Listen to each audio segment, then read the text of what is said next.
स्वागत बा आप सभी के आज के वीडियो में। तो आज के स्पेशल रिपोर्ट बा भोजपुरी के पावर स्टार पवन सिंह के ओर से।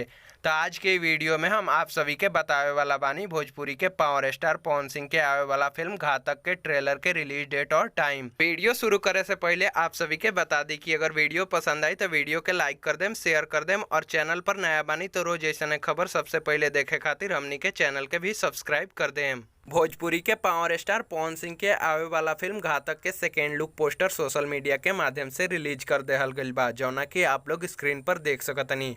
आप सभी के बता दी कि जे भी भोजपुरिया दर्शक लोग ए फिल्म के ट्रेलर के इंतजार करत रहे हैं ओ लोग ला बहुत बड़का खुशखबरी बा। ए फिल्म के रिलीज डेट और टाइम भी सेकेंड लुक पोस्टर के साथ कंफर्म हो चुकल बा। आप सभी के बता दी कि ये फिल्म के काल सुबह 7:15 यानी 4 जुलाई 7:15 पर यासी फिल्म्स के ऑफिशियल यूट्यूब चैनल पर रिलीज कर देहल जाई, जौना कि आप सभी जाके देख सकें। आप सभी के ये भी बता दी कि ये फिल्म के ट्रेलर में आप सभी के 5 गो बहुत शानदार गाना भी देखे के मिली, जिनमें से खबर ये भी आ रहा बा कि एगो गाना आप सभी के हिंदी में देखे के मिली।